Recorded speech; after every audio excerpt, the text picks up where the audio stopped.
Lahat ng tao may pag-asang magbago. At kung titingnan nyo po sa unang picture, pwede nyo husgahan ang taong to na punong-puno ng to hanggang sa kanyang muka.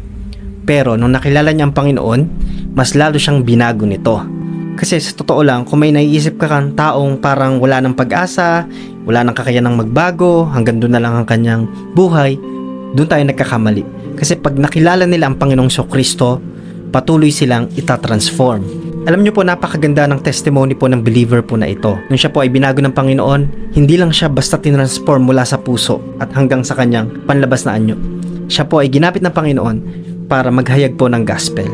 Di ba nakakatuwang bagay, mga kapatid? Sabi kasi ng 2 Corinthians 5:17, if we are in Christ, we are new creation. Una, tinatransform ng Panginoon dito ay yung puso ng tao at nire-renew niya yung kanyang mind. Sa kapangyarihan po yan ng Holy Spirit. Kaya naman po, yung outcome natin dito ay isa sa pamuhay po natin. Nagbabago kung paano tayo manamit, paano tayo magsalita, at kung paano tayo mamuhay. Mas matindi po dito yung nagagamit tayo sa pagpapahayag ng salvation. Nagagamit tayo sa ibang tao, kaya tayo babaguhin ng Panginoon, gagamitin niya tayo para sa ibang tao. No one is too far gone. Kayang baguhin ng Panginoon kahit pinakamasamang tao. Basta, una natin gawin ay humakbang ng pagtanggap sa Panginoon. Ang grace ng Diyos yung aakay sa atin para mas lalo nating maunawaan.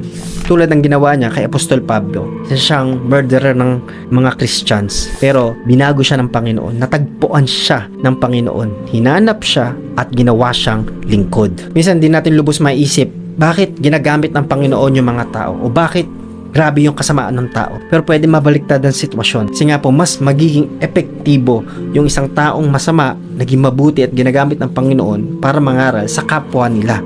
Mas nagiging reliable ang mensahe dahil binago yung buhay nila. Sabi ng Romans 5:8, habang tayo makasalanan pa, si Kristo ay namatay para sa atin. Alam mo kapatid, katulad lang din tayo ng tao pong ito.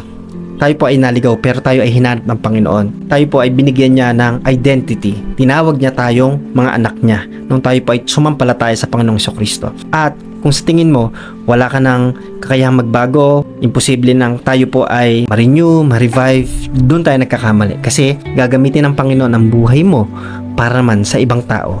Now, this is the right time na i-share natin yung gospel sa pamamagitan ng buhay mo. I-share mo to sa timeline mo. Kung meron kang mga accounts po sa social media. Kung kaya mong i-share ang gospel sa physical, mas mabuti kapatid. Hanggang ngayon, nagliligtas pa rin ang Panginoon. Kaya, share the gospel.